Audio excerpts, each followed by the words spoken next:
Evening, everyone. I am going to call the meeting to order. Is there anything to add? Yes. Okay. Sure. Under 7, we will need the non-public for nominations, support staff, custodian, and the summer school staff.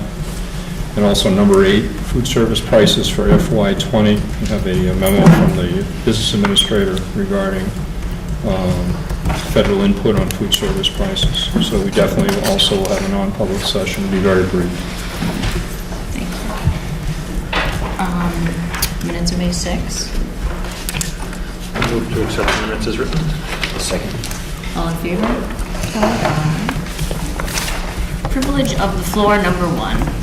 Hi, everyone. Who would like to speak first? Hi, Emily.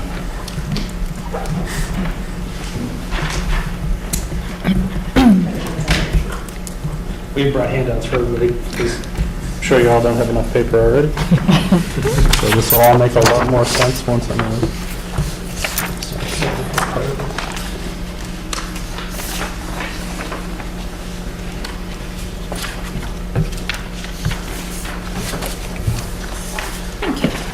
The same as these two? I think some of the numbers are so I use this one. Okay, because the board has the original. Did it? Yeah. Good evening. My name is Emily Ball, and my son Wesley is in Mrs. Kilduff's first grade class. I am wondering why the incoming second grade class would be the only grade to have 2 classrooms instead of 3.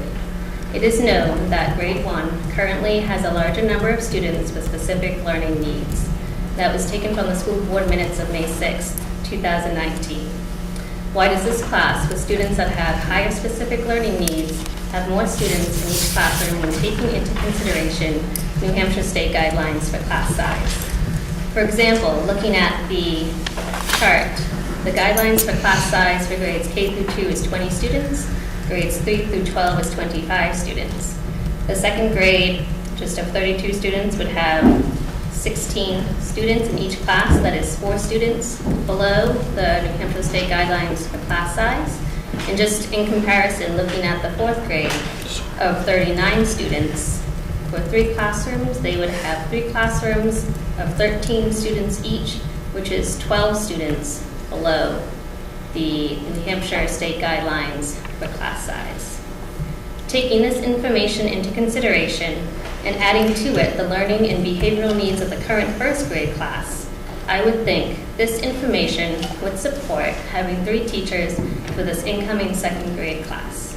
I know that these numbers are dynamic and continue to change, but if there are new students in this grade moving into the district over the summer, I feel that it is even more important to have 3 classrooms with smaller class sizes to make sure that the academic needs are met for all these students.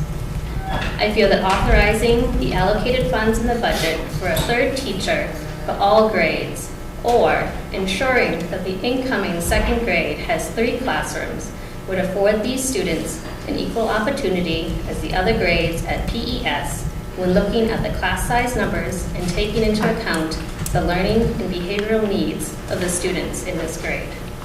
In my discussion with Mrs. Flynn, I asked about the decision to have 3 or 2 classes in general. Mrs. Flynn said that she remembers having the discussion last year about the current 3rd grade class, and because 3rd grade is a significant transitional year, the decision was made to keep the 3 classrooms. Points discussed was students are reading to learn instead of learning to read, and the transition to the intermediate wing at PES. We should be boosting up the incoming second grade class through smaller class sizes to better meet their academic needs before they make the transition to the 3rd grade. There was an ongoing discussion last year about adding a 3rd first grade class, and this was not authorized after it had been approved at a board meeting. This is coming from the board meeting minutes of September 10th, 2018 and October 1st, 2018. This is not a new discussion point, and I would like to hear how you arrived at your decision of only having 2 classrooms for the incoming second grade when 3 classes for all grade levels is in the approved budget. Thank you for your time.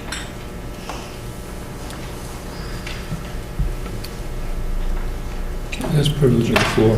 You can respond or you can move on.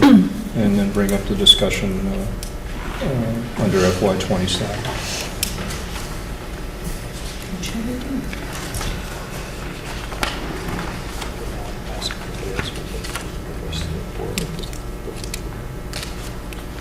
Is there anyone else that would like to address the board before we move on? And we can take that when we talk about staffing, when we get to our discussion items. Okay. Julie?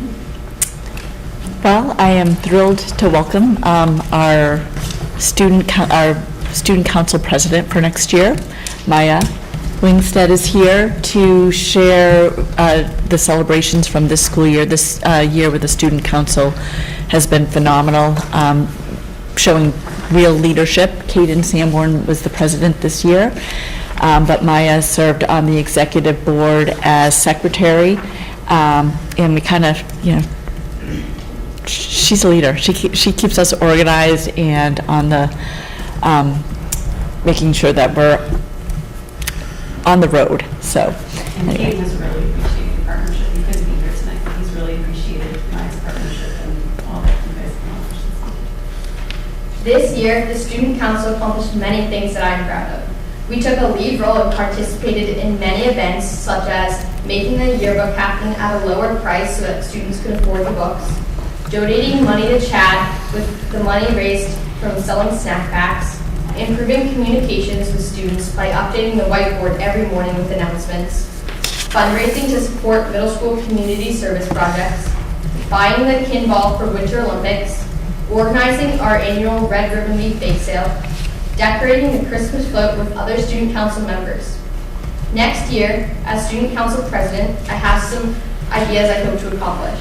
I would like to still have game days because I think it is important to socialize with middle school students you may not socialize with while learning the rules of the game. I would like to increase student involvement at pep rallies with team songs during sports call-ups, class cheering competition, activities like raffles, competitions, and games. I would like to think about ways to increase our school pride. This might be spirit days or group volunteering or field trip experiences.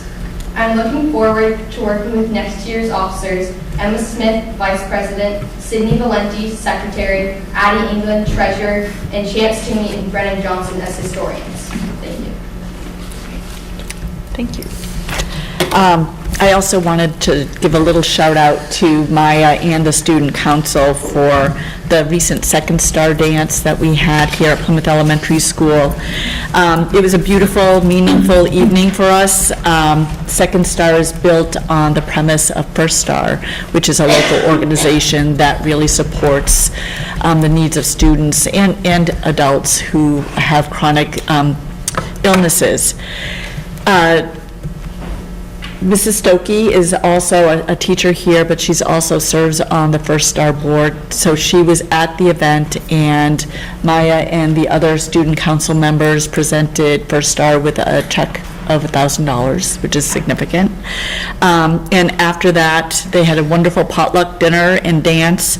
They were terrific, and I have to say the students were stunning, and they were happy. They looked very happy. So it was a great dance. So thank you, Maya.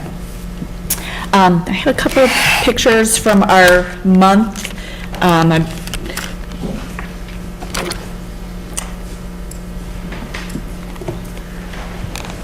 And maybe some audio as well.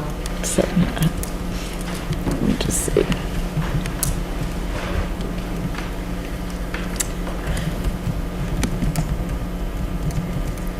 Sorry about that.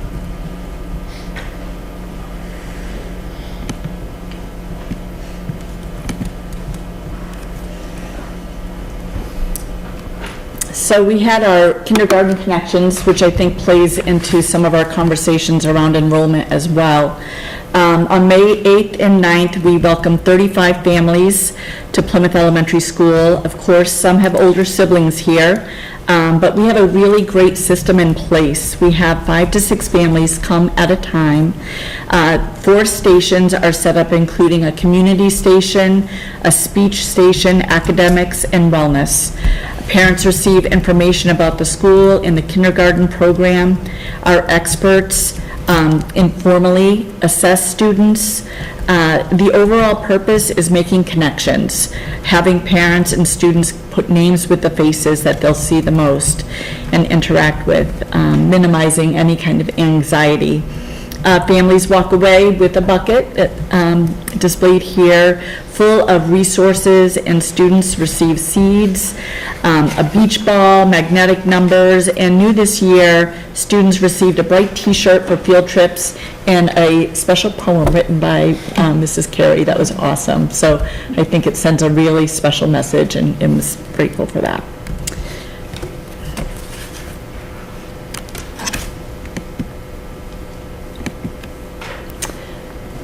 Sorry. Field trip. That's our It's trip. like where you want to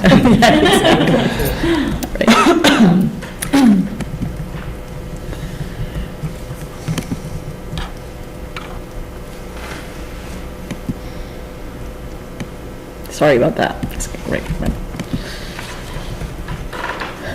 I know, it's like, you can see it right there. It's right there. So we, really led by our third grade teacher, Mrs. Carlson, we had a really special celebration honoring law enforcement officers, state troopers, PSU officers, sheriff's department, and police officers from 6 other communities, including our own Plymouth Police Department, were recognized and thanked for their service and for the risks that they take to keep us safe. Students read letters, they sang songs, created goodie bags, and new this year, 6th grade with Miss Sambor made beautiful, colorful cranes of peace with words of gratitude on the wings. There was a time for mingling, and I think the officers enjoyed, and I know our students enjoyed that time. This wonderful event is a work of passion for third grade teacher Sarah Carlson, whose husband is a sergeant with the Laconia Police Department. So thank you to all involved, to the third grade team. On Thursday, May 23rd, we had an inspirational visit from the U.S. Olympic luge team. Sledders, Emily Sweeney and Jason Turdeman.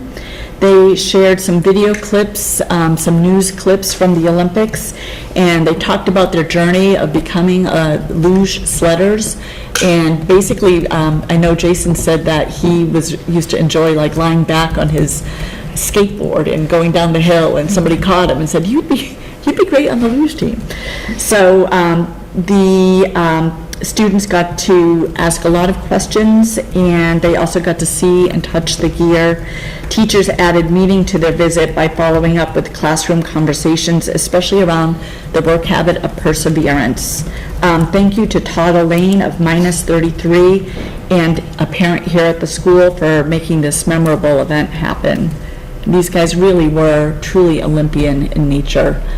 They were great and very genuine and inspirational. So this is a little clip from our concert on last Thursday, and let's see if it works.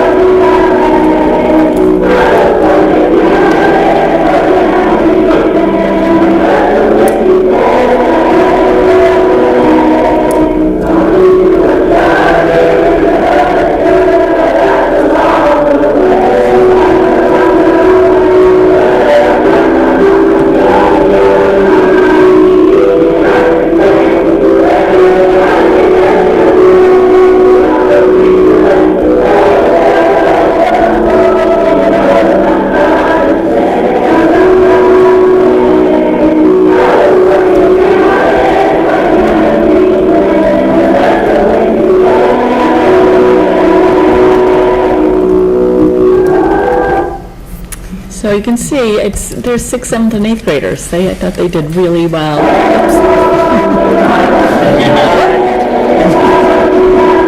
All right.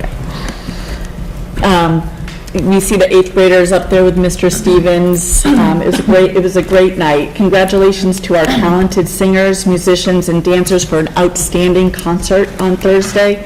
From the opening number, from the beginning band to the fun ukulele playing, our 4th grader, with our 4th graders, we are fortunate to have great instruction and enthusiasm from our band director. So thank you to Mr. Stevens for establishing a performance atmosphere of high expectation and a joy for music. So you saw a lot of these signs up in Plymouth Elementary School during the month of May. May is a big assessment season for us. Students in grades 3 through 8 took the New Hampshire SAS, that's the statewide assessment system, in reading, math, and writing, reading, writing, and math, and in grades 5 through 8, they took the science. It was optional, but many grades also took the NWEA assessment, which we take in the fall, and we do the reading comprehension assessment, the Fountas and Pennell. We're looking forward to putting those assessments together for you, along with the NWEA assessment that we take in the fall. Parents will receive the results of those in the report card at the end of the school year. Last but not least, we've been working on the greenhouse. Just a little clip, we received a sign. It's a beautiful sign crafted by a former Plymouth Elementary School student, Noah Mockley. And in the greenhouse right now, we have some teachers, along with community members Steve Whitman, Jan Panagoulis, and Amy Bailey, who are going to help us with the K through 8 greenhouse curriculum. So, good stuff. And last, and this is an edited version of upcoming dates. Wednesday is a big day for us, June 5th, with the spaghetti supper, academic fair, kindergarten through grade 5, and the 6th grade international fair.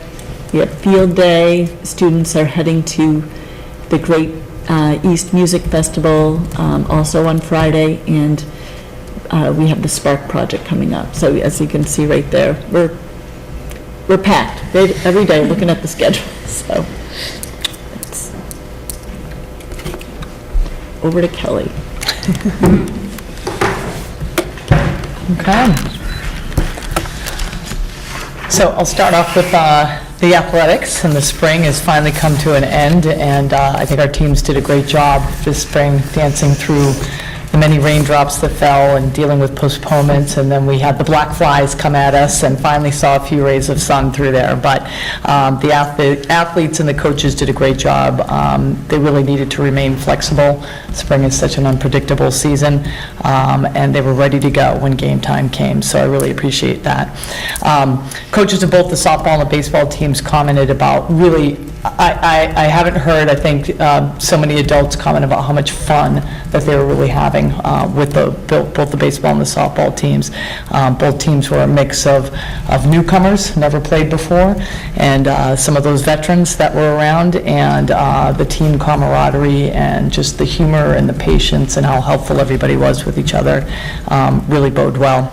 Our softball team ended up finishing the season at 6-4, and our baseball team actually went undefeated at 9-0. So they both had some great seasons.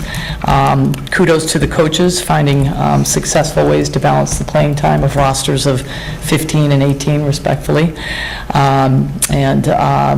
Yeah, and again, many thanks go out to Coach Tom Underwood, Larry Gibson, Brian Sheehan, and Dylan Rowan for all their patience and efforts through all the weather. Our track team was just as successful. Once again, our athletes showed their grit in competing in some less than favorable conditions at times. We had 15 students actually qualify for the state meet, and that's great. So of our 8th graders, we had Cole Ahern and Georgia Golden, who's from Thornton. Our 7th graders were Susanna Vaughn, Kaylee Merrifield, Sydney Valente, Emma Smith, Sean Cutshaw, Khalil Daklia, Annie Flynn, Addison England, Ainsley Gerard, Kelsey Main out of Campton, and Leah Bassan. And then we had 2 sixth graders, Nathaniel Gervais and Anna Boyer from Ashland. So 15 kids qualified for that meet, which is wonderful. They went on to compete Monday, May 20th at the middle school championship at Winnisquam. And from those students, we had the following students placed in the top 6 and medaled. Cole Ahern, 8th grader, had an outstanding day. First in the 100 hurdles, first in the high jump, first in the long jump, and first in the discus. We also had Nathaniel Gervais, our 6th grader, placed first in the mile. Annie Flynn was first in the 100 hurdles and second in the high jump. Kaylee Merrifield was the reverse of that, first in the high jump and second in the hurdles. And then we had Georgia Golden was third in the 100, Sydney Valenti 5th in the long jump, and Susanna Vaughn was 5th in the shot put and 6th in the discus. So of those students, if they placed in the top 3, they have the opportunity to compete actually tomorrow down in Litchfield at Campbell High School in the Meet of Champions. So we want to congratulate and wish good luck to Cole Ahern, Nathaniel Gervais, Kaylee Merrifield, and Annie Flynn. And again, many thanks to our wonderful track coaches who guided many of our first-time students through learning the events and how to navigate a track meet, and further developing our returners, to their improved competitions and confidence. So thanks to John Ramsey, Nancy Stock, Geneva Sambor, and Steve Flynn for their great job. So we ended spring, and we already had fall sports signups last week. So counting the signups, we currently have 117 students in grades 5 through 8 looking to participate on a variety of the teams in the fall. So the kids were issued participation forms, some general information, and then we'll have preseason practice dates and times, along with all of the game event schedules will be posted on the website coming up soon. Same thing with the coaching positions. Those were posted a few weeks ago. I know at this time we anticipate some of our coaches returning, and then we're looking for some spots to fill. So we hope to get that all squared away soon. So that is the world of sports. In terms of our safety committee has worked hard again all year, assisting in completing fire drills, secure classroom, bus evacuation drills. What should be our final fire drill was held on Wednesday, May 22nd, and our bus evacuation for the spring was held on Wednesday, May 1st. Coming up on June 12th, I'll be meeting with members of the Plymouth Police Department and along with people from New Hampshire Homeland Security, and that will be a meeting to help us start to organize and talk about the tabletop training that we'll be doing with our faculty and staff during those opening school days on August 20th. And then also coming up a little bit later in August, I'm excited to be attending, it's called the Annual School Resource Officer Conference, and that's down in Concord. And I'll be attending that with Todd Austin, the safety coordinator for the high school, and our new SRO officer once named. So looking forward to that as well. And then as usual protocol over the summer, we review our emergency management plan, and obviously at one point that will come to the board for approval, and once approved we send that on to the New Hampshire DOE. So that will be our summer work. And then lastly, I just wanted to talk about on Thursday, May 23rd, we had a Memorial Day assembly here in the gym. Mr. Stevens led the school in remembrance of those who've served our country and still do. Our students and staff accompanied Mr. Stevens on his guitar to sing the national anthem. We recited the Pledge of Allegiance. We had readings and poems shared by Caden Sanborn and Maya Wingstead, and Addie Elaine did a beautiful job playing taps, so the kids did great. But we also took a few special moments to recognize one of our, what we call our everyday heroes here in our community, Casino Clogston. Chief Clogston retired from the fire department back in March. He actually started at the age of 16 in the Explorers program, served for 29 years as a firefighter, and then became the chief in 2008, and added another 11 years to our community. So we had a nice job. Each grade level wing created giant cards that the students and staff signed, and then we presented him with his own fire dog, his own fire engine, and some appropriately named candy treats such as Cinnamon Fire Jolly Ranchers, Big Red Gum, and Hot Tamales Candy Chews. So several members of the fire department also attended, and his 3 children, Grace, Ruby, and Lewis, helped in the presentation, which just made it extra special, and we just wanted to make sure we thanked him for his service. That's it. Thank you. And that was Addie England that did the taps. just- Oh, I'm sorry. Addie, We have, Elaine is very musical, too. yes, she plays ukulele to me every day and I Yes. dance. Thank you. Claims and payroll? Yes. Just going around. All right. And correspondence, there's a letter from Miss McLeod's class. Yes, in the packet, you'll Yeah. find a letter from student Eliza, who's in Mrs. McLeod's class, and she, for the sake of letting the board know, she would like pets to come to school. She would like her dog to stay outside in the woods, and she promises that the dog won't bite people. Do you think we should have pets in school? So, as policymakers, I'll leave that up to the five Pressure.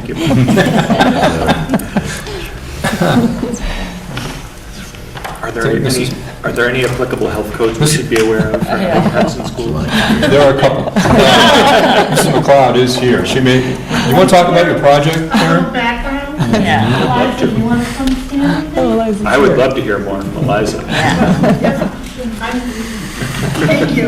Thank you for your time regarding Eliza's letter.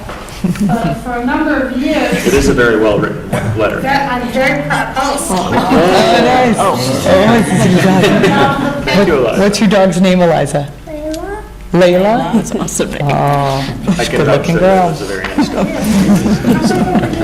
She looks friendly. So let me give you a little background about the project. A number of years ago, I took a course with our 2 assistant superintendents at the time, Kathy Boyle and our soon-to-be retired Ethel Gades, on project-based learning. And as an outcome of that experience, I developed a project called Free to Be You and Me. And really, it's a lengthy project that begins in January, where the children, when they're learning about civil rights and fairness, and Dr. Martin Luther King, and how he made a difference by writing letters. How else did he make a difference? Do you remember? Writing letters, giving speeches, and even marches, participating in marches. But basically, the whole objective is to get the kids thinking about how they can make a difference, even in their community, by following the examples of others. So we studied a lot of people, important people, from January through February, and then in March we go into women's history and we talk about the women who have made a difference. And by then the children have read so many books about making a difference, even right down to animals in a barn making a difference. Do you remember the name of that story? Click, clack, moo, cows that type. That's just what Eliza said. Well, that story does teach the children how you can make a difference in the barn with the farmer. So then they get the kids thinking about how they can make a difference in their lives. And they start thinking about their school community and what they're happy about, what changes they might like to see. And if they're just plain happy, they can write a letter to the principal and let her know what they're content about. And this year we did have a student write a letter to Mrs. Flynn who was just plain happy about school, so she shared that. But we've written letters to the superintendent. It seems like Mark gets 1 or 2 a year. And he comes over and he responds. And as I hear what the children, what changes they might like to see in their school life, I direct them towards the people who they need to speak to. So Eliza, of course, likes her pet, and she doesn't have enough time to play with her pet. So I said, well, what do you want to do about it? She said, well, I'd like to bring my pet to school. And I said, well, that's a policy issue. So I thought, never had a child right to the school board. But we decided, let's go ahead and do it. And I really appreciate your time tonight to respond to Eliza about this, because it really means a lot. When I spoke to Eliza that I saw this on the agenda, so I guess I need to go to the meeting. I said, "Would you like to go?" She said, I feel like my goal was accomplished. When she was not sure about coming, the rest of the class said, we'll go, Eliza, we'll support you. And I just thought my objective was accomplished. The kids have learned that they can have a voice and they can help each other. And I said, no, I can't have you all go to the school board. So, but thank you for your support. So that's basically a little bit of the background. And everybody that the children write to, they all respond in such unique ways. I mean, each year there's always someone with another piece of equipment on the playground. So I say, well, gee, you've got to write to Mr. Gibson, the Parks and Rec director.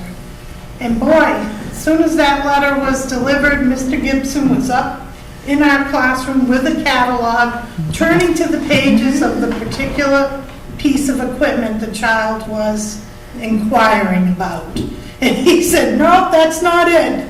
He says, all right, I'll go back, I've got more catalogs. So that's basically a bit of the background. It's just through literature, through reading, getting the kids excited about how they can make a difference in a kind way. I'm very proud of Eliza for coming out here tonight. Eliza, it's wonderful. So I thank you. And if you have any questions or comments, I didn't know about the picture. I wasn't able to be in school today. So, do you want to go out and get your picture? But maybe, and what I do teach them is when they do write a letter, they then when they get a response, they attach it to the copy of the letter that they wrote, and it becomes an artifact, and it goes into their little paper bag booklet that is entitled Free to Be You and Me. So it's a nice keepsake. So thank you for your time. Thank you. Thank you, Eliza.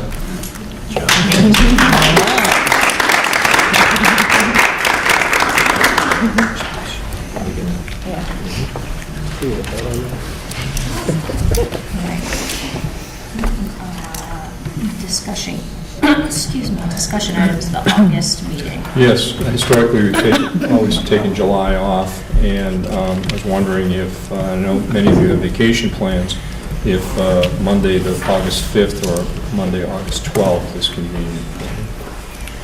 I can be available on the 5th, but I will be out of town on the 12th. How's the 5th? Excellent. 2/5. I think I'm good. Huh? I think I'm good. As long as it's 2.5 5ths. It's quick. It's my anniversary, but I'll be here. How could you better celebrate your anniversary than by being here? Right, exactly. I can't. You could invite Chris. Yeah. The kids. All right, I think the 5th should work. Yes. Well, we'll schedule the 5th. Something comes up, and sometimes in August, you're not stuck on the Monday night. You have some floatability. Okay. Fiscal year 19 budget update. Yes.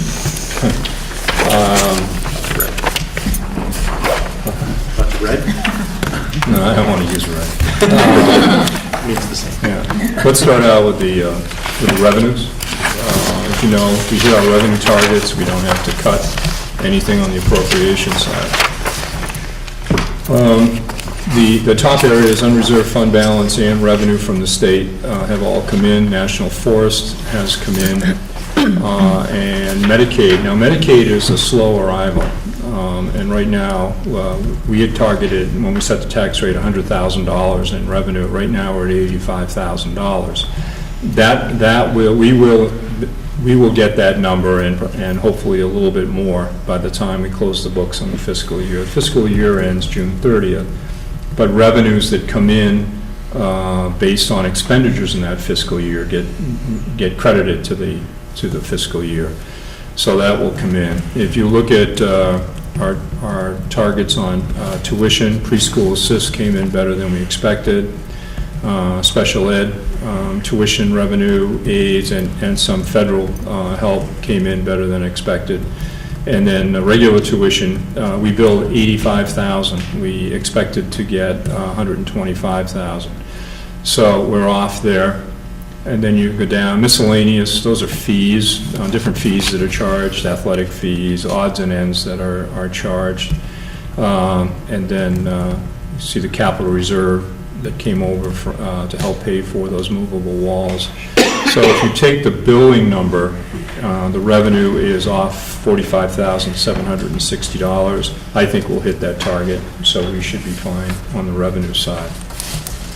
If you look at the appropriation side, and that's the other sheet that we have, our unexpended balance, we're right now $68,000 in the hole. We have co-curricular payouts and spring coaching stipends, so that would move the projected unreserved fund balance to a minus $85,735. As you remember, I have those encumbrance columns, and so we'll scour the encumbrance columns to make up, as best we can, that over expenditure of $85,735. You can see on the major variances, areas where the brackets mean that we've gone over, and then without brackets, that means that those are the areas that we didn't go over, due either to freezing the budget or just not spending in that area. So you can see where the approximately 65 of the 68 comes from those areas. So when you run down through special education, tuition, those are kids going out. Professional services, those are consultant fees that we've had to hire, and staffing. Go down to transportation is over $30,000. So those are the areas. So it's a race to the finish. We will. There won't be a lot of unreserved fund balance, but we will break even. The consultant fees. That's when we, there's a group called the Bill White Group, and they come in and either consult or work on an everyday basis with our students. So what we have to do, Kelly, is weigh keeping the students here and building a consulting team around them, or paying the tuition and transportation to send them to another program. So that's what we have to do.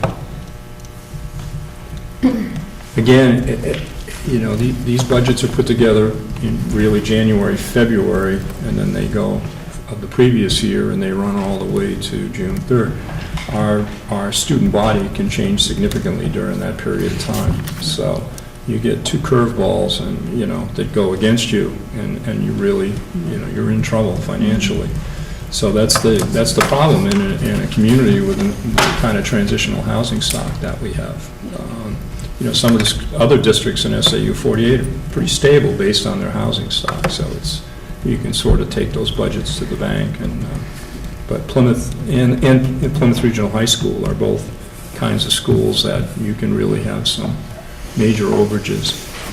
Occasionally we'll catch something in our favor, but recently it has not been the case. So that's a report, Manager. Thank you. Fiscal year 20 staffing enrollment numbers revisited. Right. Julie, you want to walk through what you have right now? Sure. So here we are in June, and I'm just going to walk through the back page of our year-long tracking of enrollment. So, again, we have 35 incoming kindergartners at this time, and I would suspect that no one would be leaving. If anything, we'd have more kindergartners. Kindergarten, first grade next year will be 45. The first grade, as they're moving into second grade, have 33, and I know we have 2 students. One is moving to Rumney and one is moving out of state. So we're sort of where we were this time last year with that group of students. The second grade going into third is 41.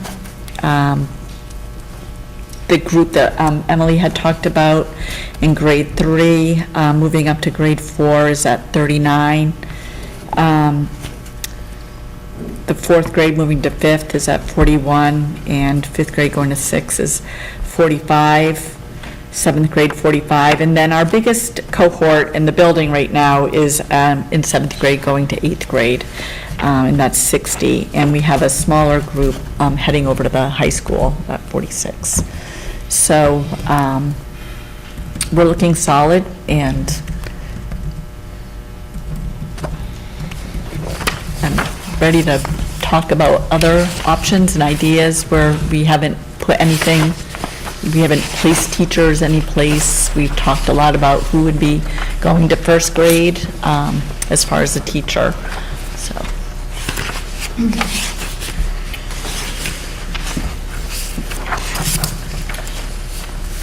So what we know now in first grade going into second grade is there are 31, with the one moving out of state, one moving to Rumney? Correct. All right. So that would be one section of 15, one section of 16? Correct.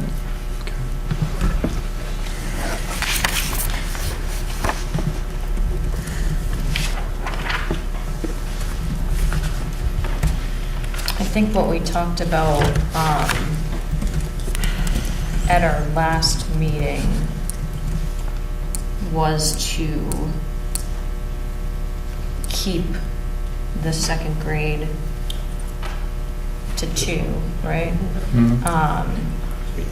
Due to the fact that that's the lowest number, and then keep that money aside essentially for if enrollment numbers skyrocket, which could happen, or if we needed to hire an assistant teacher or 2 paras or something to help in that classroom, that's what the plan was. I think that that's a good option. It's not completely off the table. The money's there. We just are waiting to see where the numbers are going to fall. I feel like we thought it was important to have, in the beginning stages of school, to have 3 teachers versus taking a kindergarten teacher away. So that's what I have to say about it.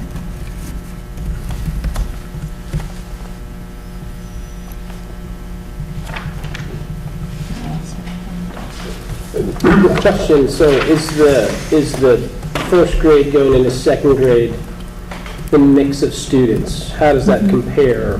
Because there was reference made to those students being, I don't know, that could be some challenging, but Yeah. more needs maybe.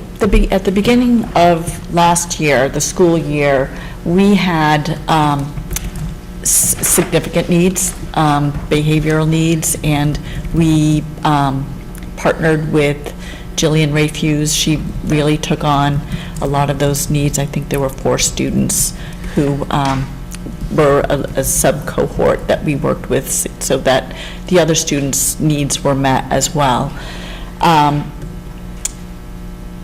At least 2 of those students are not in this group, and so it's similar to the other groups in the school where we have probably some significant students with one-on-one aids. We have 2 students who have one-on-one aids in that grade level. So am I right to say that it's similar to other grades in terms of complexity of students or students with special needs. It It's is. not necessarily an outlier. if that It's not an outlier as far as the needs. One of the ideas that we've been booting around, and it's an option, is that, and we did this in the past, where hiring not a reading specialist, but a reading person, with the idea that with the numbers low, that person would be in the classroom, a real reading person. And if they skyrocket, the idea would be that person would move right into that teaching position. And just keeping that flexibility. I don't know, I just throw that out to you. I think that's a need in our building. And it's an option, that person would have to be flexible in the sense that, things may change. And that's essentially what we did last year, correct? Last year, we hired a paraprofessional. We hired an aide who was a certified teacher. Yeah. With the idea that if we needed to, she could step into Yep. teaching. Yeah. And that worked out well, not well? From what I hear, that worked out well. I mean, from what I saw, it worked out well. It was a very effective, very successful school year. I heard reading to learn, learning to read. Is that the biggest deficit parents are feeling their kids are not getting in this classroom? I think that the transition to third grade that's the pivot point, is where we expect students to be able to read to learn. Okay. And that's why we stuck with the third grade teacher.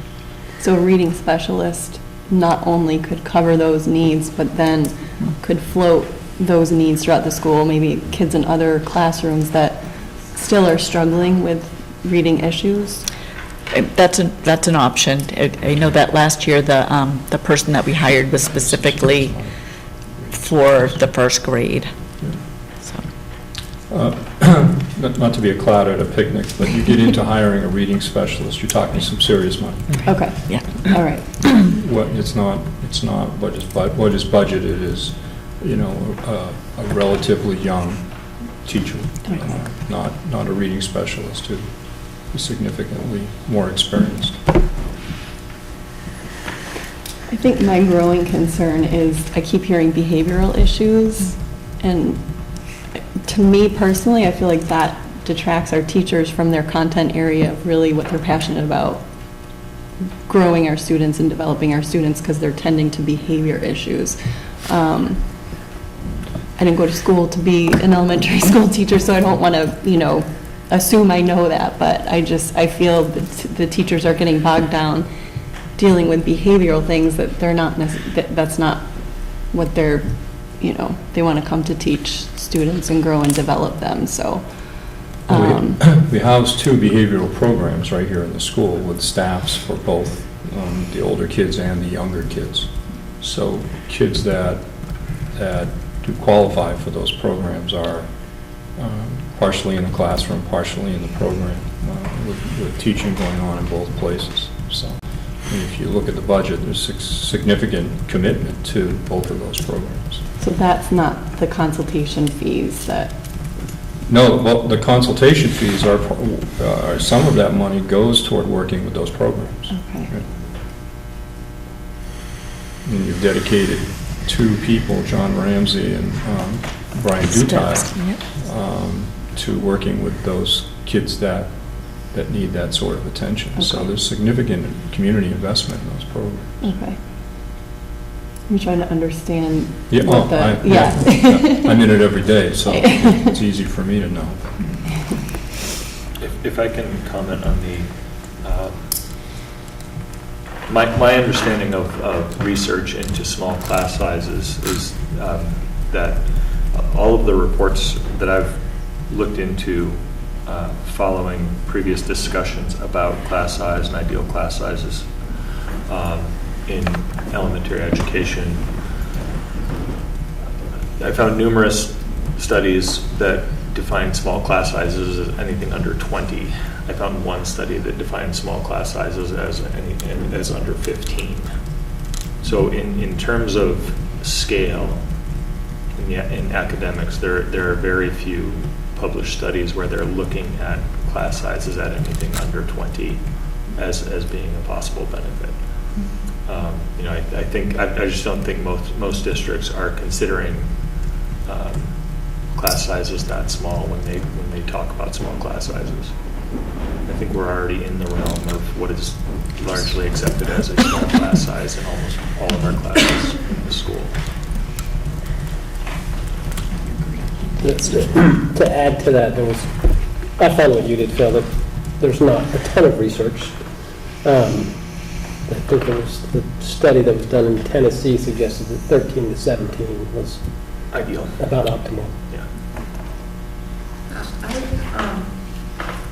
As the parent of a first grader this year,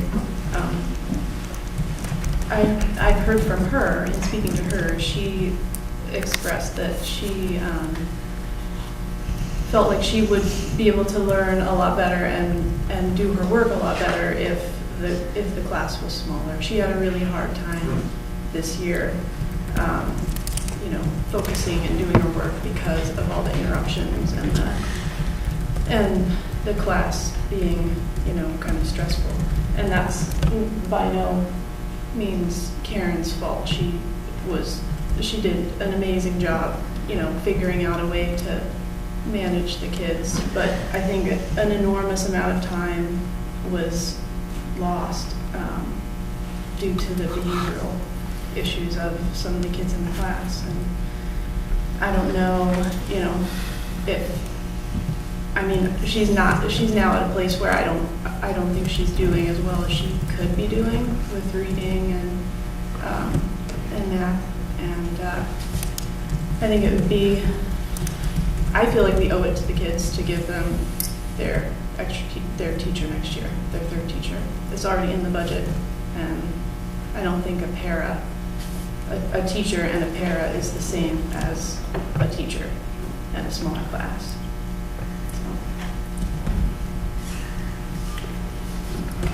So I guess my question is, where do we draw the line then? Because my kid's going to be in first grade, and they're going to have 15 in the class. So should we get 4? I mean, I just don't know what the right answer is. There is no easy answer that's going to satisfy all of us, but what's the right number? Is it 10? Is it 15? Is it 18? Is it 14? I think depending on how you choose to look at it, you could draw a number of conclusions, because then first grade parents to be are going to say, well, geez, we have 15 kids in the class, so we should have 4 teachers. I hear you. I don't know what the right answer is. I'm just kind of giving you a different perspective. But this also has been an ongoing issue with this grade in particular. Last summer, in the beginning of the summer, there was talk of having 2 first grades and a split kindergarten first grade, because we knew that there were going to be too many kids in 2 first grades, and that didn't happen. And then in the fall, as Emily said, there was talk of hiring a third first grade teacher, and they even interviewed people, but that then didn't happen either. And so it kind of, the ball keeps getting kicked down the field, and, you know, I feel like Eliza lost a good amount of her learning time this year. And who knows who's going to move into the district over the summer. You know, it could be that there are 36 kids in the grade when second grade starts, and there's only 35 in kindergarten, you know, but they have 3 teachers.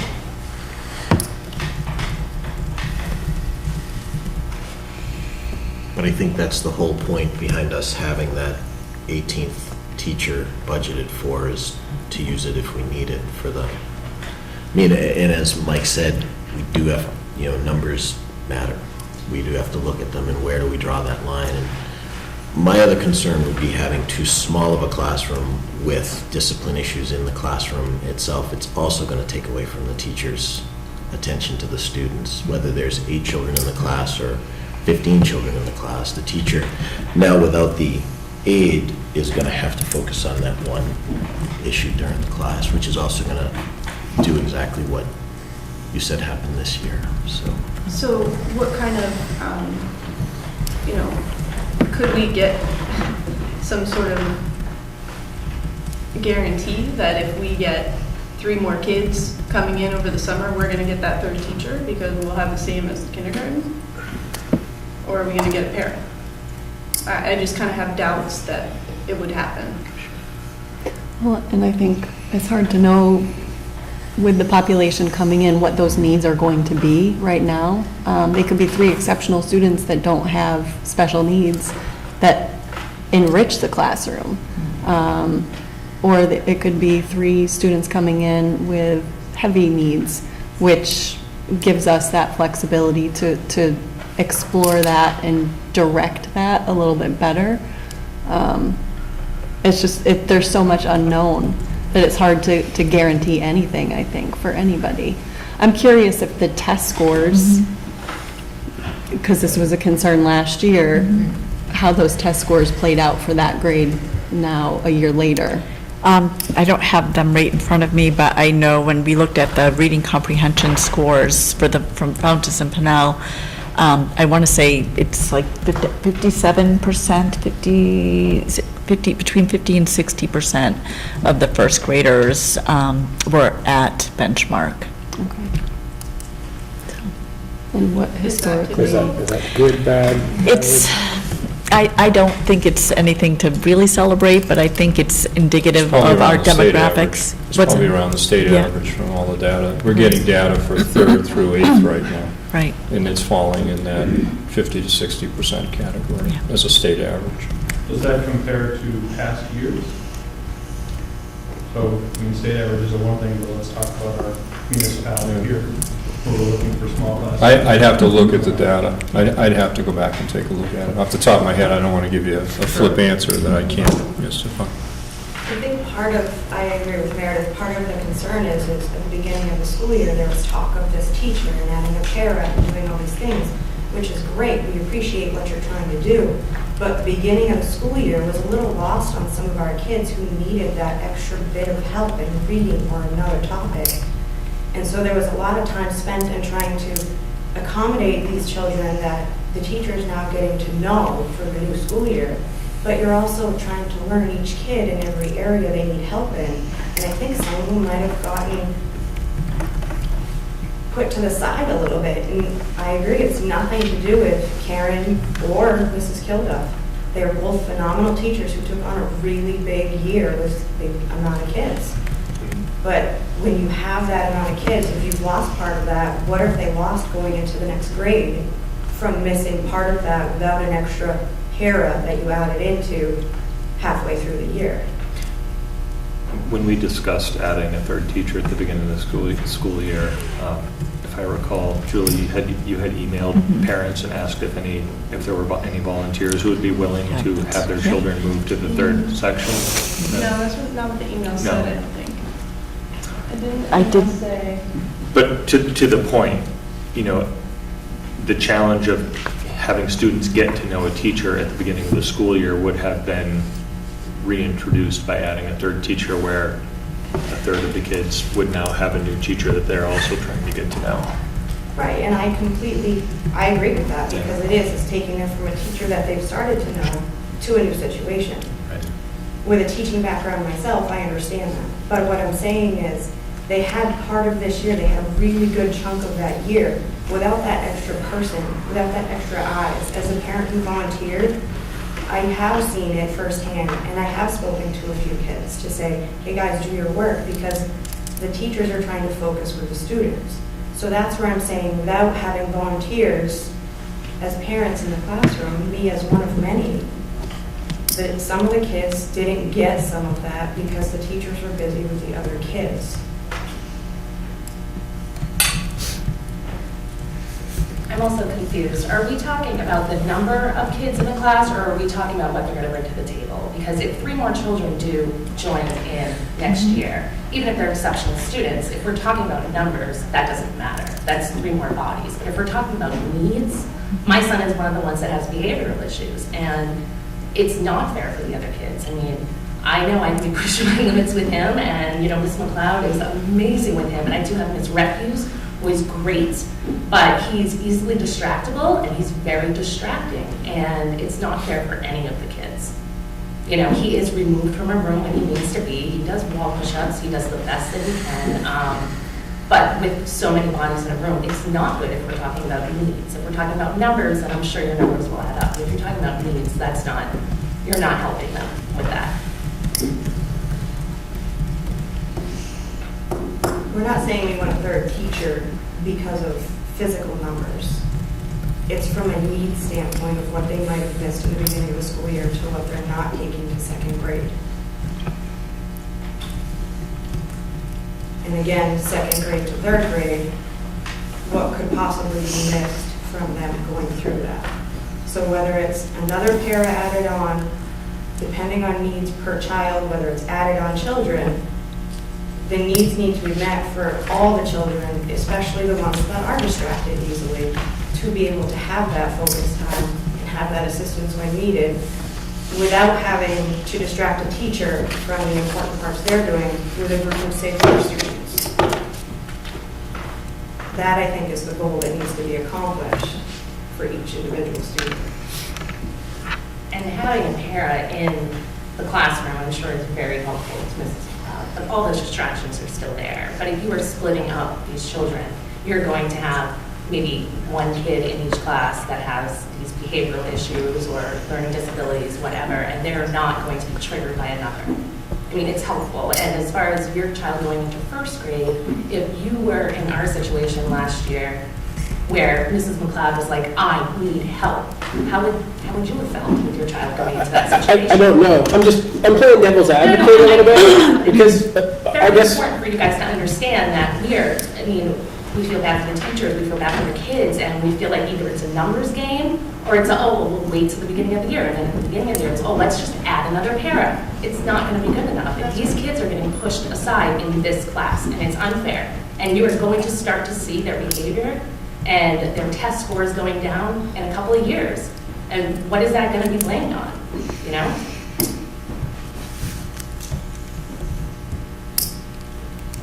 Appreciate your feedback for everyone. It was painful discussion, maybe not painful, but good discussion need to be had.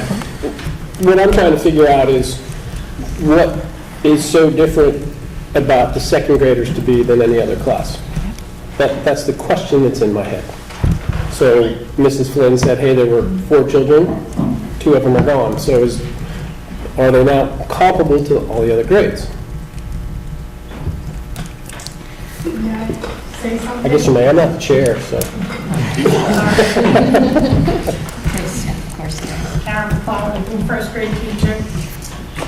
And of course, I'm an early childhood major. I just can't say enough about smaller class sizes in the primary grades, especially where we're data driven. If you want to bring down the benchmarks, I'll take on the bigger classes and the issues. But our benchmarks are up here, and they always have been. I'll be entering my 30th year here at Plymouth Elementary School.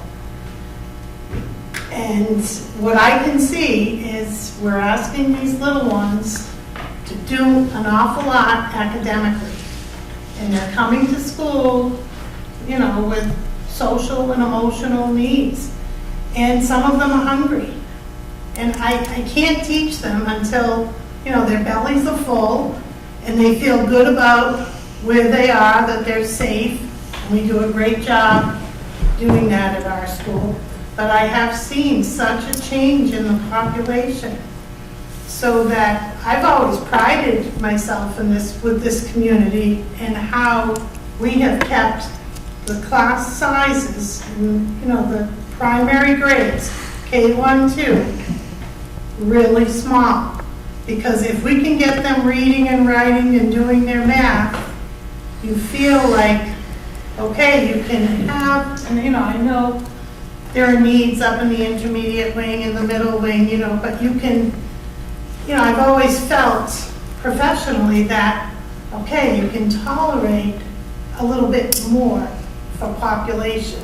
But K2, it's tough. I'm very proud of my class. I'm so proud of how far we have come. I've had this conversation with Mark, but it took me till about day 85 where I really got things going. And the support and aid in the classroom, that's all well and good, but it's an aid. Whether the person is a certified teacher or not, they're being paid by the hour, and I'm doing the work and trying to make sure that person is prepared to do what she needs to do, because she's not paid for that time. She doesn't have the time to make up lessons and so forth. She's coming in at, at 8:30 and leaving right at 3 o'clock. And you want to maximize the teaching in your classroom. I can't be spending it on prepping her during instructional time. So, I mean, that's the tough part. So, I mean, I applaud you parents. That's what we did years ago. And our children benefited greatly. And I'd just like to see the school board take a hard look at the smaller class sizes in the primary grades that are so important. Because I've seen our benchmarks. I know what they used to be, and our benchmarks are high. And yes, the kids can rise to it, but I can honestly say I think we can create some behavior issues too with that. Karen? Yes. Because we're all new board members, can you share for us what those benchmarks used to be compared to what they are now? Just lower standards. As far as... Not the testing best. Well, as far as testing goes, see, we don't have to do, we're not doing state testing. We're doing, as Julie mentioned, Fountas and Pinella.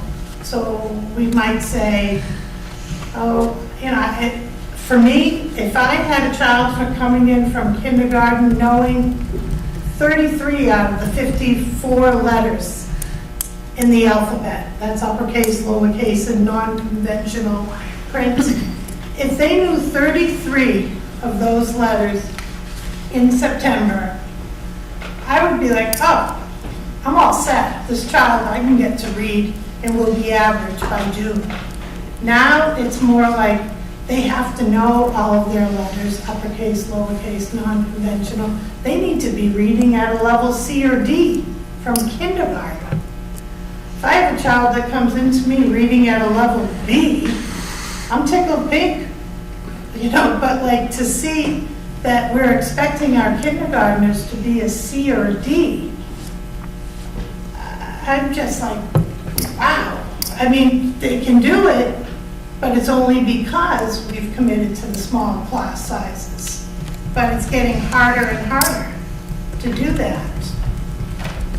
So, and I definitely, I thank you parents for, I had no idea that this was going to be transpiring tonight, but they're spot on.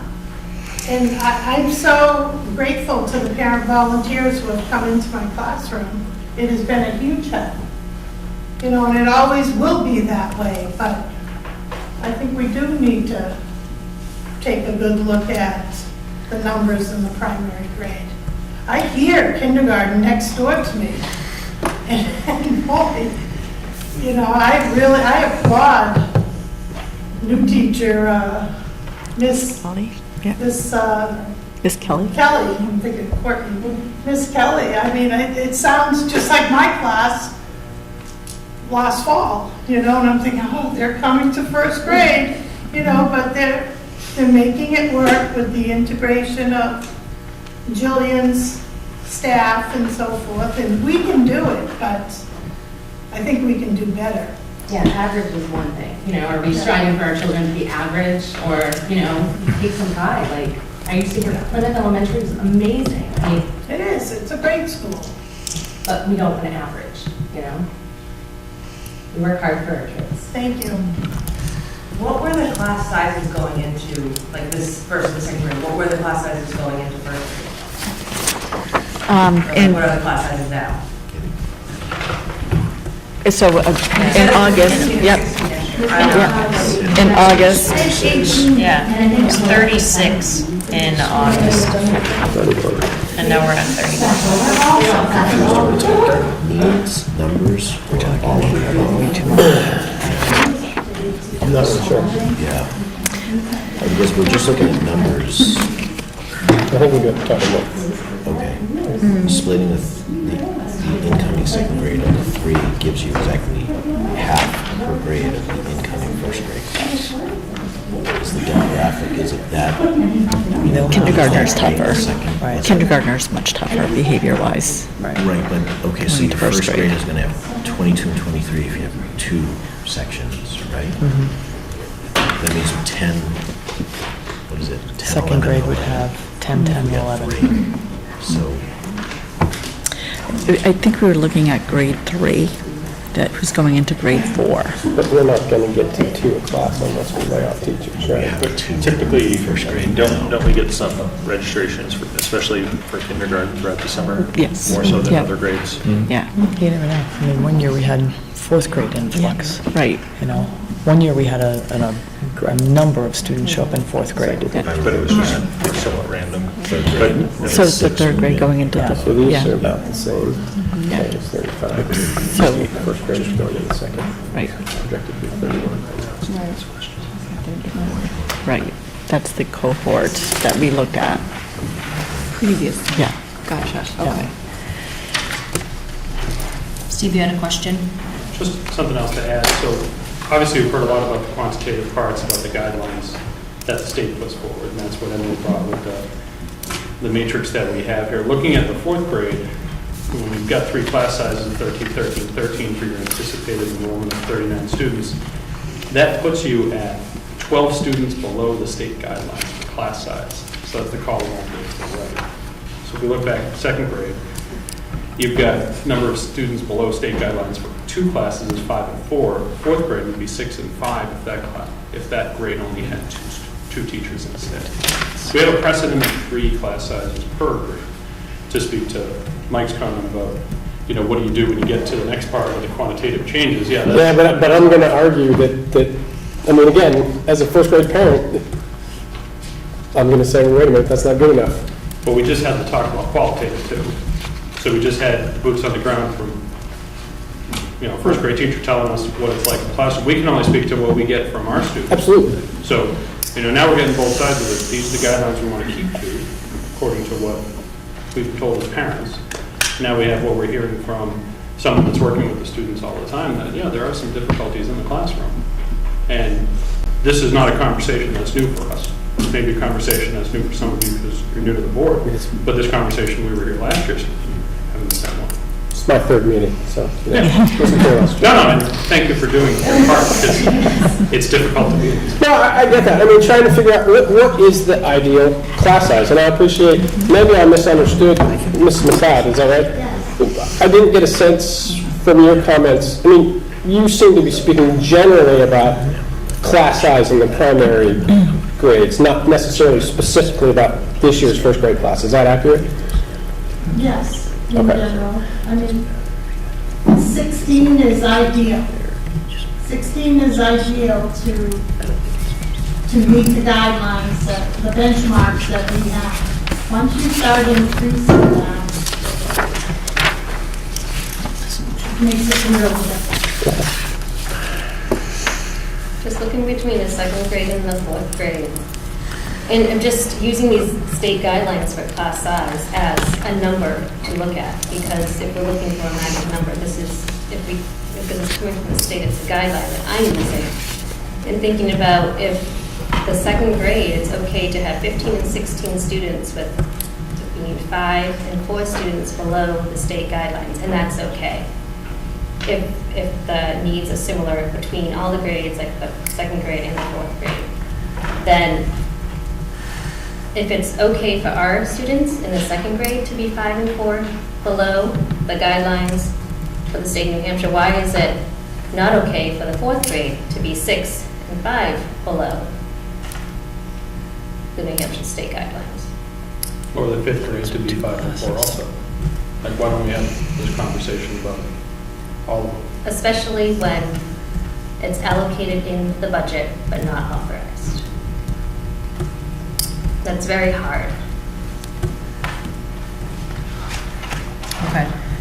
We are going to talk more about this as a board in a non-public session to find a solution that will try to...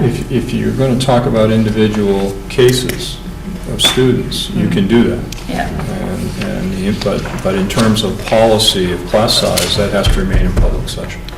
But if you're saying to Julie, all right, let's break this down kid by kid in a class, that's legitimate, but not the general discussion of class size, that has to remain in public session. Okay. If it's going to be thinking about 17 teachers moving forward and not going to the 18, then if we're trying to make sure that every student has an equal opportunity, then I would suggest moving it around between the grades, so it's not always the same grade level, having 2 classroom teachers instead of having 3 classroom teachers. Especially in the younger grades where you're trying to prime them up for those older grade, to the 4th, 5th, 6th, 7th, 8th grade teachers. Prime them now for what they need to know. Float it around. Give each class their needs.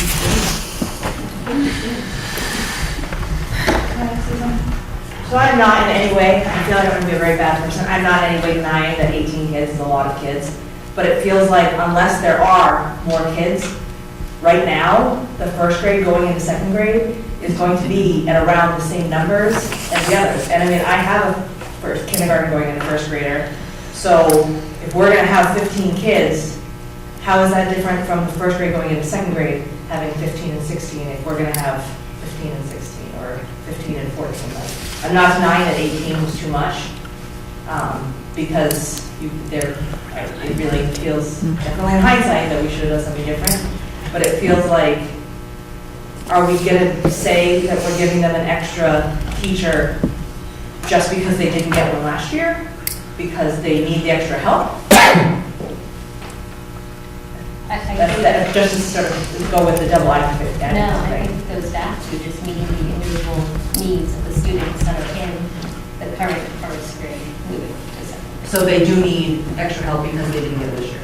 Not that there's any denying quality. So it sounds like we need to have a discussion about each individual student that, with Julie in non-public session, to talk about the dynamic of each individual student and then come up with a transaction and not a transaction, but a game plan once we know in non-public about each individual student. So I'm gonna. Well, in your last month, we talked about how maybe if we didn't need that third student, that those funds could be put forward to a social worker. So if the concerns are behavioral, in theory, the social worker could help out with not just that class, but with all of the classes and then behavior concerns and those sort of things. So I think one of the other questions is it educational support or behavioral support that this particular class needs? Because if it's behavioral support, then maybe there's an alternative route that isn't a teacher, so it's social worker or someone from behavior. Because educational support.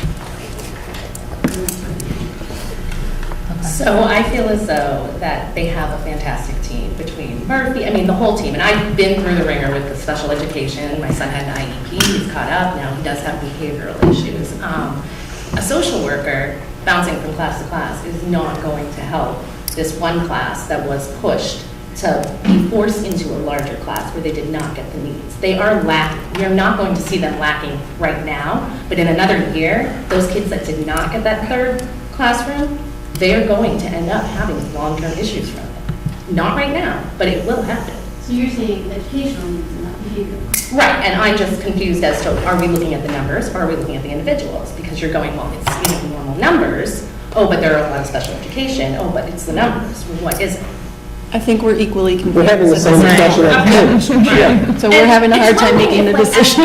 It's one thing if at the beginning of next year, 2 people moved in and you guys were like, you know what, we need a third teacher. But that should have happened last year and we got a parent instead. So there's no guarantees that if 2 students move in, whether they're exceptional or really not, that we're going to have that extra support. And then that puts the teachers into the same position it put Ms. McLaren last year, which is stress. And if I remember correctly, we didn't have the funds in the budget to hire a third teacher. That's correct. Which is last year, which is why we had to And it came to move around this because there was no money. Having an 18 teacher approved in the budget does allow us to hire one, and we did not have that option last year. We would have been pulling. Part of the reason you see a lot of negative numbers in our current budget is that we were pulling from other, we're finding resources to pay for the position that was added. we are in a better position going into the next school year.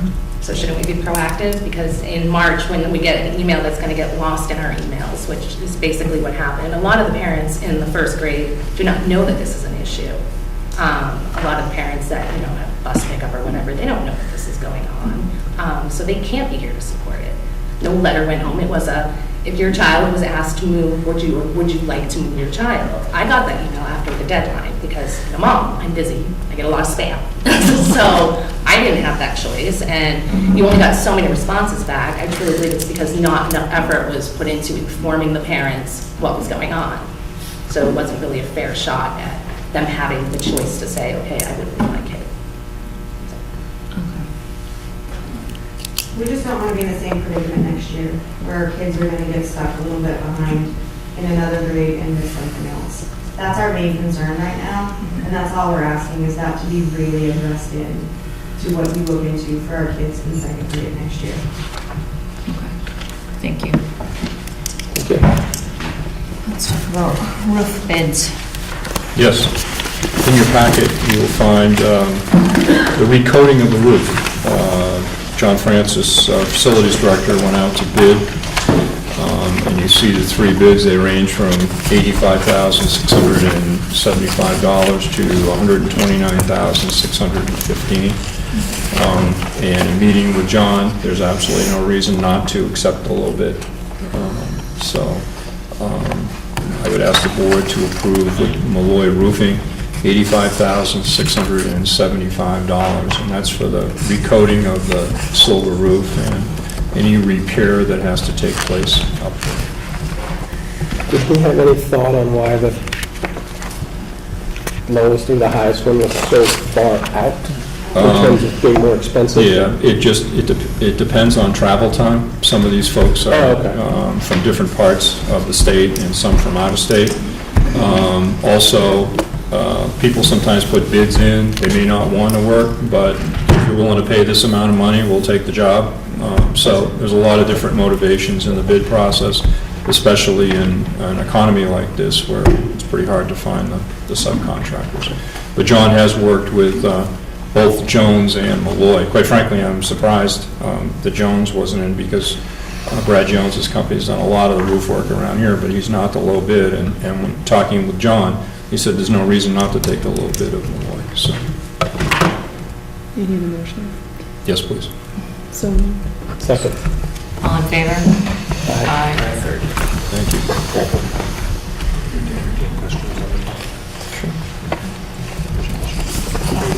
Yes.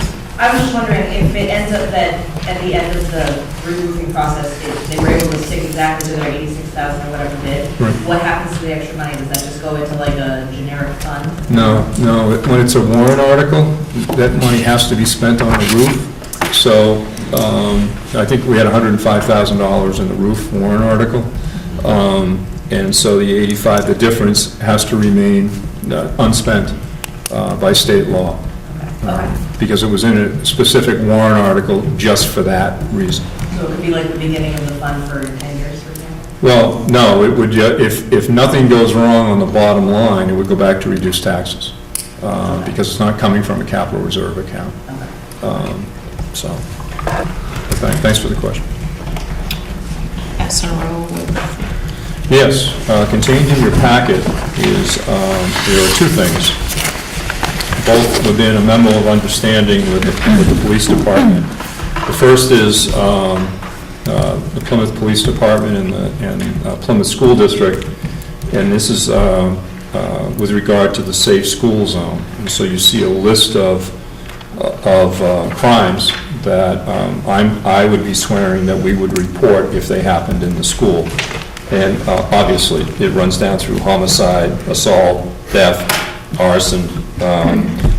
By statute anyway, all of us have to report. So that's the first page, and that's nothing but common sense. The second page is basically the job description of the school resource officer. And for the sake of the public, let me just go through this. The person will conduct criminal investigations involving students' property, will handle truancy issues, will assist violence prevention programs, We'll provide information and programs for student and parents regarding internet safety. We'll assist with traffic control issues, buses and other vehicles. We'll act as a liaison between the police department, school, parents, and students. We act as a crisis team member. We'll act as a member of an incident command system. We'll be available to students for advice. We'll act as a liaison between the legal system and the school. We'll assist the administration in promoting a safe and orderly environment for students and staff. We'll handle issues concerning RSA 193.13, reporting certain crimes, and that harkens back to that first page. Kelly and Julie have been sitting in with us along with the chief to put sort of a day-to-day working job description, the needs of the elementary school, the needs of the high school. And we got to the opening of school, when the buses come, traffic control, all of those issues. So we're beginning to walk through what that SRO position will be like. And I'm feeling pretty comfortable with the chief and the deputy chief were there. So I don't know, Julie, Kelly, you want to add to the conversation? I think we're walking through the school day, just imagining what it will be like to have the school resource officer here and what that's going to look like, so. It's not going to be an officer walking the halls, catching kids that aren't supposed to be drinking chocolate milk or something. It's not that. It's a presence on the campus, a police presence on the campus, so that we feel more secure in this area. I think both schools have done very well without one, but this is really an added piece of security, quite frankly, that came from the PTO here at Plymouth Elementary School. So I think we're doing pretty well with beginning to get the job description down. First year will be a learning year for all of us. And again, remember, this is not a school employee. This is a police officer, a contracted service with the Plymouth Police Department. We do have some say in who the officer will be, but again, they will be appointed by the police chief and will report directly to the police chief, and then we'll have input with the chief and his staff. And that decision was made also, right, that they would be in full uniform? It would be an officer in uniform, so that presence will be clearly seen. Yeah. You hear in some schools they're in civilian clothes. We want the officer in full uniform, so everyone knows exactly who's here, and there'll be our crews are always on the campus. Do you have a sense, Mark, if they're going to hire somebody new or if it's somebody that's already there? No, I think I think my sense is it's someone on the department, relatively new to the department, but somebody who's on the department that I think is of the age that will relate to the kids in both schools. This is not a retiree position. Send the good old guy down, wrap up his last year. That's not what we're doing. Do we need a motion on these? Yes, it's just on the memo of understanding. Okay. So make a motion to accept that memo of understanding between the police department and the school district. So moved. All in favor? Aye. Thank you. Approval of secure online resources. Yes, the state has passed new legislation with regard to data security and privacy laws, and one of the impacts of this is that all software applications that teachers are using in classrooms, that we're using as administration, have to be vetted by a security firm and approved. And then those vetted and approved applications have to be approved by the local school board once a year. And so we're very fortunate to have Carol Lavassa here in Plymouth Elementary, who's going to oversee all of this SAU-wide, is working with Dan Rossner, our business administrator, and a contracted firm that we've hired who's done all this legwork. And this is basically, and you don't need someone my age telling you about technology, but basically, as I understand it, any of these apps can have viruses with them that can come in and then cause havoc in the system. All of these apps that are virus-free have met all the standard security standards, and that's what they're trying to avoid is someone getting into our system, stealing information, or hijacking the system, quite frankly, and being held for ransom. So this is the list. Some of these apps, but this is the approved list that Kara has sent on to the board for approval. You guys want to add anything to that? I do know that the deadline is at the end of the month, so we do need documentation of your approval. My question is, if there's one that a teacher wants to add, I think of that. They have to go to Kara. They have to go to Kara. They have to go to Kara, get the approval, and then that would come to you guys. Okay. So. And it's not a censorship issue. It's a security issue. All right, so I'll make a motion to approve the list. Why do they need a Twitter access for kids? It says K through 8 Twitter, so I notice YouTube's on there, but it's restricted. Because at some point, the district's going to have a Twitter account. It's just the way to communicate, and you will, when our new assistant superintendent comes this year, Pam Martin, she'll be leading the charge on social media for the district. So we're a step and a half behind in that area. Not that it's hurt us, it's just, we just need to have more of a social media presence. So Twitter is one of those vetted applications. From a security standpoint, it's totally, the content isn't an issue, it's really the security protocols of the sites, what's available to teachers, right? So, I'm going to steal your motion. Okay. I'm going to motion to do this because you can't motion things. Oh, sorry. I'm still running. It's okay. You break ties. I know. I'll move to accept to approve the list as proposed. Second. All in favor?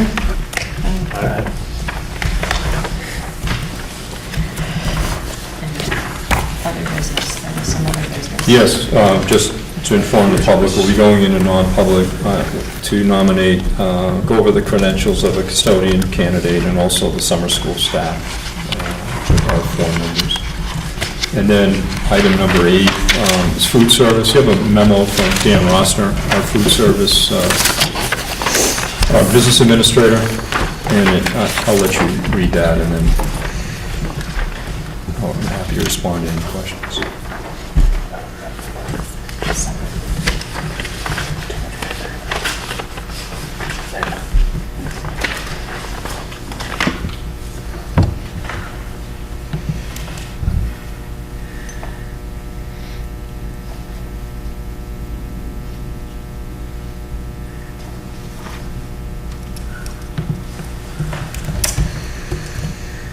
I will move that we accept the recommendation provided by Mr. Rosner and increase the price per meal by 10 cents for all complete meal services. Second. All in favor? Aye. Thank you. So basically, next year, the cost of lunch will go from $2.50 to $2.60. And according to the federal government, we should be around $2.86. But we've gone out of our way to keep those prices low. And there's a point where you better get on. I actually have a question about that, Mark. Sure. I'm assuming that if a child can't afford to get a meal, that the school provides them a meal? No, they fill out a free and reduced form, and the parents fill that out, and that's that federal money then that comes to support the program. And so the child goes through the line, no different than anyone else. Gives them the card, the computer system reads, they qualify, and they go through.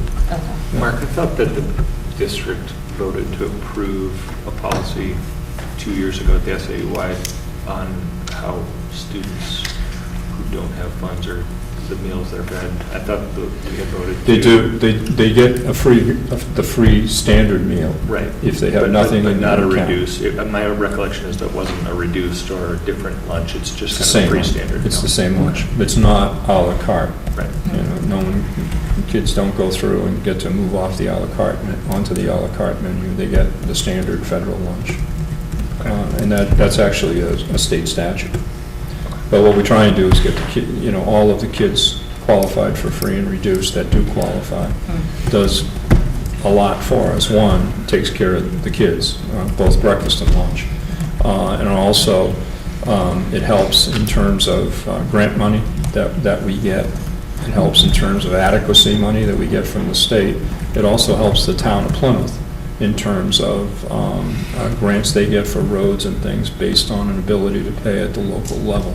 So, some people say, well, I don't want to fill out those forms to qualify. Please do, because it helps the community in so many ways.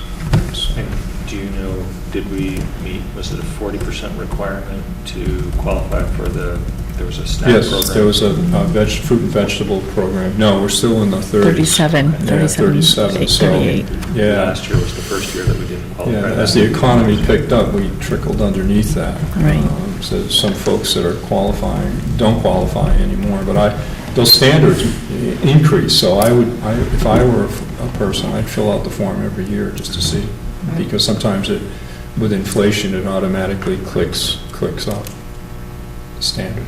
And it's a sliding scale based on the number of kids in the family, so. Okay, privilege of the floor, number 2. I have a question with the resource officer. I'm curious about the timeline for the hiring. And then I'm also curious, are we 40% in high school, 60? Close, 65, 35? 65. Yeah, the timeline is